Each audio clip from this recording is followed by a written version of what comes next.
de la ville avec qui nous sommes des amis personnels, qui a posté la photo de Madame Denise. Alors il y a eu des commentaires par rapport à ça. Chez ces commentaires-là, il y a eu une vidéo de la dite Madame Denise, c'est d'elle qu'il s'agit, en train de passez-moi le terme, de se masturber sur son lit avec un matériel qu'on appelle vibromasseur. Alors c'est par là que j'ai eu à écrire chambre, puisque j'ai toutes les preuves dans mon téléphone. C'était là qu'a commencé des échanges sur les réseaux sociaux avec elle par rapport au fait qui se passe par exemple par rapport à une actualité de l'heure et tout. Je crois qu'il n'en est pas à son premier forfait. Si vous suivez très bien, elle a commencé bien longtemps à insulter les femmes de l'Est et tout. D'ailleurs, moi qui vous parle personnellement, elle m'a traité comme étant un enfant découlant du viol. En tout cas, il n'en est pas question. Voilà pourquoi on est là pour déposer notre mémo au niveau du PGR et ensuite déposer un autre mémo au niveau de la présidence de la République. Pardon, déjà, elle a eu à faire autant de vidéos. Tantôt à Sengi pardon, tantôt à Zonyeli Lisusu na insulte et tout et tout.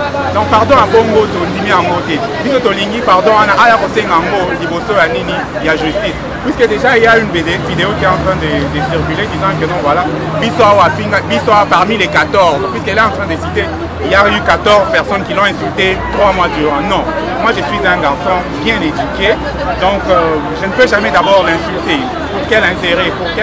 Et puis je suis un leader d'opinion. Déjà, Madame Denise Moukene, s'il faut nous demander pardon, il y a la justice, puisqu'elle a dit que non, voilà, Azan Mbongo, il y a Zolo, voilà, Azan a relation, président de la République, Boyena Boye, et tout, et tout ça, conseillère, elle va te ébeler. Alors nous, biso toza ba pauvre, donc tozo senga kaka aya comme ça la justice, comme ça aya ko peser na ba relation na e na ba nini wana, s'il faut demander pardon, aya ko senga mo na justice. Voilà.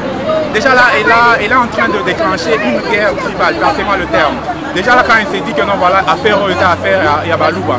Déjà là, il y a un paramètre. Moi, personnellement, je ne suis pas un Moulouba. J'ai épousé une femme de l'Est, mais je ne suis pas Moulouba. Vous comprendrez que non, voilà, c'est une affaire nationale. Dire que non, voilà, ça n'a pas relation à elle, c'est très faux. Donc, on puisse personnaliser d'abord son forfait. Donc, Makamo, il y a un mot à Louba qui est en mot. Il y a Balouba. Puisque non, on a Zoloba, on a Moulouba. On a Moulouba, mais il y a affaire à Balouba. Donc, il y a affaire à Maman Moubimba. Puisque dire que non, voilà, Baboti Batou, Licolo, Abaviol, et tout. Vous comprenez, là, on ne peut pas accepter ça. Donc nous sommes là juste pour que la justice soit faite. Maman, tu as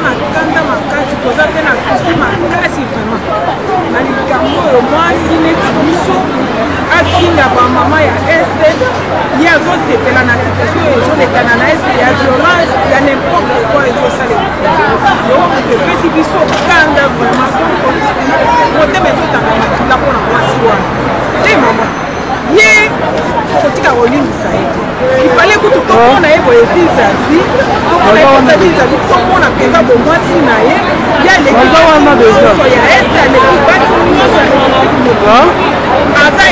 moi si, il fallait que tout le monde a fait ça pour moi si, tout le monde a eu, tout le monde a eu, il y a ce qui a ramassé, il fallait tout le monde ait fait ça qui s'est fait. Les lots m'a pas les pas. Baluba babali baswahili babali banga babali bakongo donc kosali mélange ya race oyo atimaki ayebi kaza ebo kosaki aza alobani président Tshisekedi alobaki ke justice esala mosala bien ke asengi pardon justice esala mosala nango mpona bapropos oyo ya bimisi na molongo na ye donc biso tozosela baprocureur de la république bamagistrat basala mosala na bango mpona mwasi wana ela kajiwanso azuka yimara wajukuja ukajeu utwetu ujumpenda bakajineni kutipunyema bakafo bose bamwimanyine wameya jikukula yeyikala kakukukaji batumulela kujikukaji batuwanimonyime matobako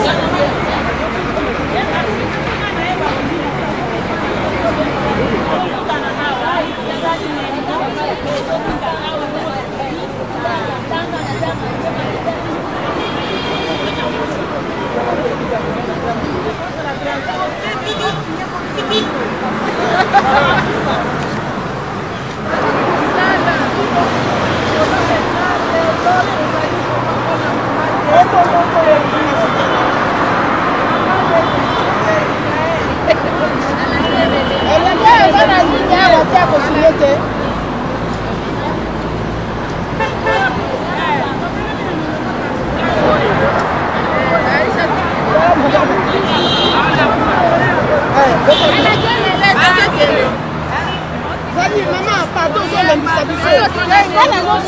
Ils ont signé.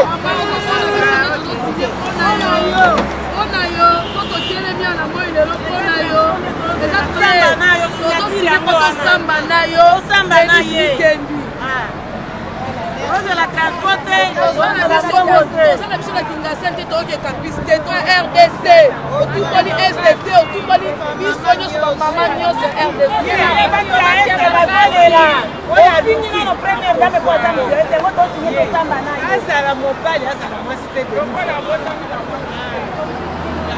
Ce professionnalisme-là, moi, je ne l'ai pas vu.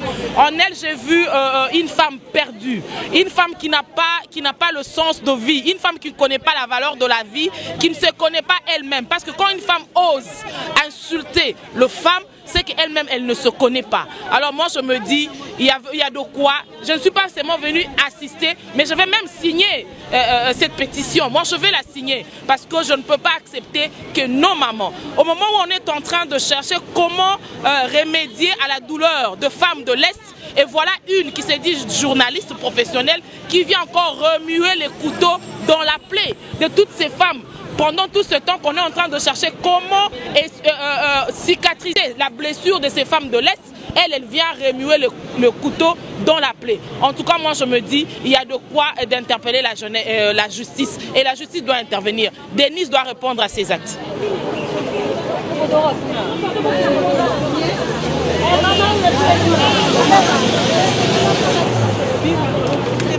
Si maman bote ya RDC atufurahi na muna ule mtoto mwanamke anatukana ba mama. Est-ce que yeye haiko mwanamke? Est-ce que yeye anawake mai na mkono ya shoto? Pourquoi tutukana vile? Yafa gouvernement l'État ils m'ont interpellé. Atufurahi tuko na kisilani sana. Banduku yetu kule Est biko nakufa kila siku ba violence. Hivi na hivi yeko na furahi na hatufurahi naye. Ile msamaha na lomba hatuitike yao. Hatuitike pa tumuone mbele ya justice. Ndio tutaitika.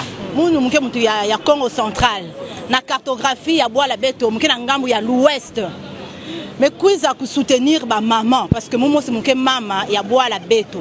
Mke nkento na kati ya Bois la Beto.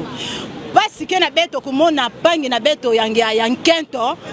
Mwana bakala ve mwana nkento angena kufinga ba mama na réseaux sociaux disi na nani Denise Mukendi du shosho ile ngetu ba di shosho yake disi na bakala nandi yani nke bake benga kan ve di shosho yake disi na bakala nani Mundele mna zaba ve est-ce que yana nkento ya ntete ya kukwela Mundele na bwala yai samani bana baka audacina ya kuinsulter ba mama ya kufinga ba mama ina ba memona pasi na ngambo ya est tomeza bebetu nyonso violence sexuelle, il y a quelqu'un mingi la majorité kuna na est.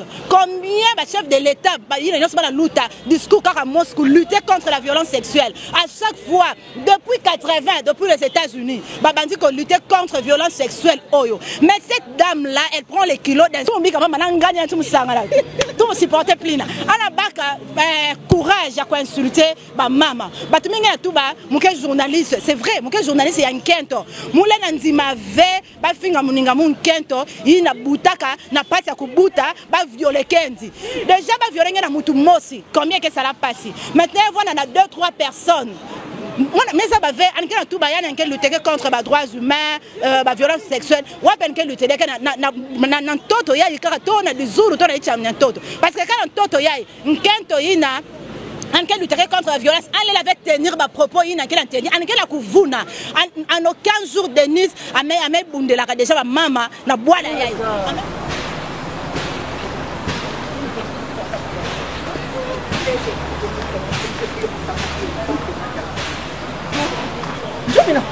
Je vais venir quoi?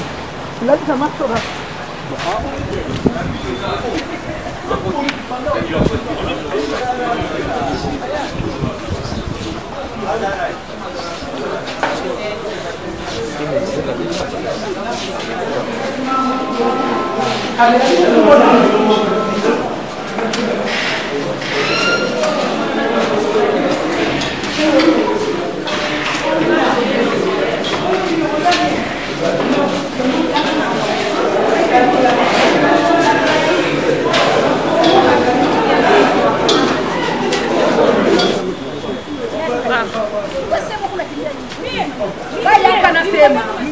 Nous sommes venus, comme vous constatez, il y a plein de femmes ici de la République démocratique du Congo. Nous sommes venus déposer la plainte chez le procureur général de la République, puisque c'est lui qui est au sommet, puisque cette affaire ici concerne toute la République démocratique du Congo, toutes les dames de la République du Congo, même les hommes aussi. Alors, elle a été touchée. Nous avons vraiment sollicité, préféré de venir déposer notre plainte. Et notre plainte a été reçue par le procureur général de la République, comme il y a toujours une procédure. Et le procureur général de la République reçoit les gens demain mardi. La plainte est déjà entrée. Et demain, nous serons là pour que le procureur général puisse nous recevoir. Alors, cette affaire a choqué plein de femmes. Et moi-même, je n'arrivais même pas à fermer l'œil. Je me suis dit, ben, c'est intolérable. On ne peut pas supporter des bêtises pareilles. Moi, je ne peux pas répéter ce que la dame a dit. Je suis avocate, je me réserve, mais j'attends seulement que la procédure soit faite. Toutes les femmes de la République démocratique du Congo puissent trouver vraiment l'apaisement. Et il y a l'injure publique. Il y a l'injure publique à l'égard de toutes les femmes de la République démocratique du Congo. En particulier, vraiment, si on regarde très bien, particulièrement aux femmes violées de l'Est. Et ces femmes-là sont victimes, ces femmes-là souffrent. Jusqu'aujourd'hui, ils sont en train de pleurer. Il n'y a même pas des gens qui les assistent. Si nous regardons très bien, je vois souvent à la télévision, il y a les docteurs Mukwege qui portent un peu de soutien à ces femmes-là. Mais ce n'est pas suffisant. Mais les autres sont là. Moi, je me demande un peu. À l'Est, il y a quand même des autorités. Il y a quand même des dignitaires de l'Est. Pourquoi laisser ces femmes-là violées, en train de souffrir jusqu'aujourd'hui? Et maintenant, là, ce n'est pas seulement la souffrance, il y a maintenant même des femmes congolaises. Une femme qui ose encore d'injurier les femmes-là qui sont dans la souffrance. Vraiment, c'est implorable. Nous, on ne peut pas supporter cela. On doit aller jusqu'au bout. On doit se battre avec cette femme-là. Comme elle, je ne sais pas, si elle a des gens derrière elle. Nous n'avons personne. Nous venons seulement au nom de la loi que la justice soit faite. Je vous remercie. Bon, si elle a demandé pardon, moi je n'ai pas suivi ça, mais elle a demandé pardon, mais il faut savoir une chose. L'infraction est pénale. L'infraction est pénale, elle doit être punie. Tu peux demander pardon. Là, elle a consommé maintenant son infraction. Ça prouve qu'elle a réellement dit ça. C'est ce qui explique les pardons là. Mais l'infraction est pénale, on ne peut pas laisser passer. La justice doit faire son travail. D'ailleurs, si le ministère public était là, s'il n'y avait pas de grève, le ministère public devait se saisir d'office. Ok, merci beaucoup madame la journaliste. Ce qui est awa, toza bo sangani ya ba maman nyonso ya RDC d'abord. Et puis ba maman ya Est, toye awa pour na ko déposer plainte na biso par rapport ya makambo ya mabe oyo madame Denise oyo alobi aza journaliste l'intouchable comme ndenge azomi pesa alobaki par rapport à makambo ya femme violée. Réellement ce qui au moni esali biso passe ba femme nyonso ya Congo mobimba, ce n'est pas seulement parce qu'elle a touché les femmes violées, mais elle a bafoué tout musala nyonso salemaki depuis des années à la marche mondiale, ba misala ba mukwege bazo sala. Notre chef de l'État sali misala belé pour lutter contre violence wana, surtout notre première dame ezali des champs de bataille naye. A bafoué en nyonso amoni ke eza makambo moko pamba ndo moni ba mama nyonso ba telemi ba lobe ko salemate to boyango to déposer déjà plainte na biso e PG to za très sûr que loi eko salema pe justice ko salema pona likamwango pour que tout monde asiko soki ya solo to koti déjà en changement ndenge moni tenia wa to za ngai nazali muto le peuple d'abord to komona siko soki le peuple d'abord ou bien Denise d'abord ngai nazali koloba par rapport ya couleur na ngai na lobi naza sur na mboka nangai que le peuple d'abord et que salema na justice et que salema pour na Denise pour makambo que bien et surtout quand il entre azo finga basi à Est et que notre première dame c'est la femme de l'Est, ça c'est encore trop grave. Donc pour nangai eza insupportable basi nyonso to sangani pour na likambo to lingi to mona Denise a fouti likambo oyo ya salaki balobi asenga ki pardon bongai personnellement na monaki yango te pe na yoka ki yango te soki asala ki asenga ki pardon ok mais kaka ndenge maître oti koloba elakisi que animi mabe asala ki afuta azala nanu pini pona yango et puis nyonso tokoyeba makambo nyonso mususu pour que lobi mutu mususu pe alata eloko na koloba ka bato ya ese po biso tokomi kobanga ça devient trop grave. Xénophobie comme ebaniko kamata ampleur na Congo, tribalisme, régionalisme, pourquoi makambo wana basi ya Est biso ya Kasai, ça veut dire quoi? Ngana mswahili mais ndengo talinga yo moni déjà couleur. Mais ça veut dire que toboyi makambo wana ko bana koza la violence et là tu sous xénophobie, ça ce n'est pas bien. Et puis en plus violence femme faite à la femme. yo mwasi nde ozoloba makambo mabe ya basi, ça ne va pas.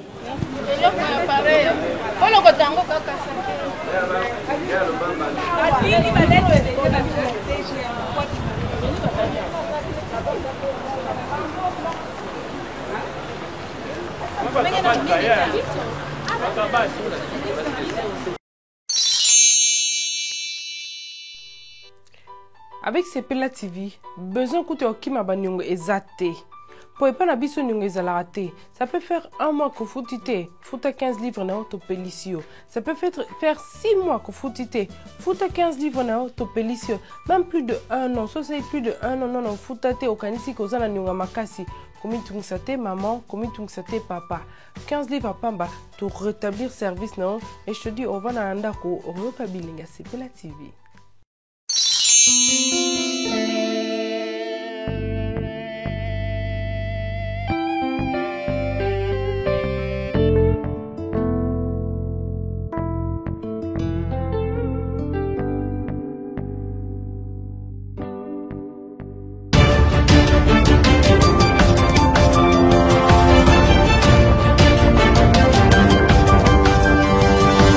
Audio